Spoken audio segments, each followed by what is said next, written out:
major handed me a file with the name of the deceased soldier, the name of the next of kin, and an address in Toronto. A second page included a script I was to recite in making the official notification. I would have a driver in a sedan to take me.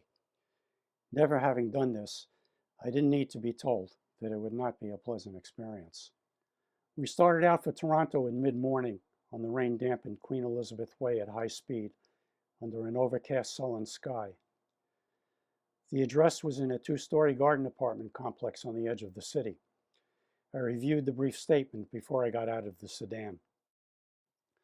The woman who answered the doorbell, probably in her 20s, was surrounded by small children.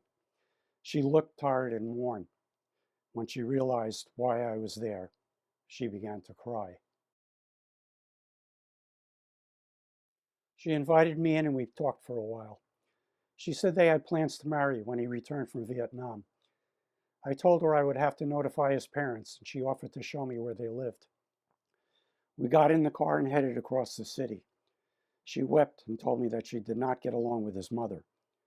After a time, she was quiet. We arrived at a street of weathered gray and run-down wooden buildings.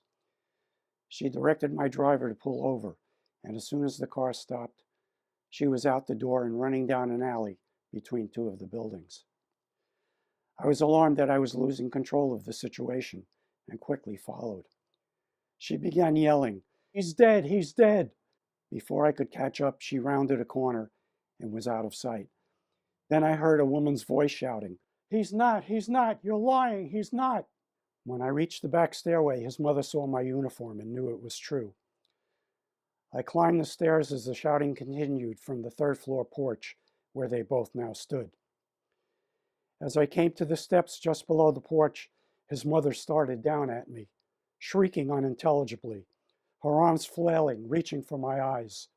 I grabbed her wrists and she collapsed, sobbing, in my arms. I guided her inside and she swiped a bottle of whiskey from the kitchen table and hurried into her bedroom. Her daughter followed, and through the closed door, I heard arguing. Neighbors began to arrive. One of them called other family members who summoned a doctor. The apartment soon became crowded, some entering the bedroom where they were trying to get the bottle away from his mother. Voices were raised, and I retreated to the kitchen where I sought to avoid the chaos, telling myself to maintain my composure while staying out of the way. Her husband came home, and after his wife was sedated and asleep, I told him an official telegram would be coming, and another officer would be in touch to make funeral arrangements. I left, exhausted and relieved to be out of there. On the return trip, I had time to think about the months that remained until discharge and the days like this that awaited, hoping they would not be any worse. We stopped for a meal and I ordered a beer. The waitress asked me for proof of age.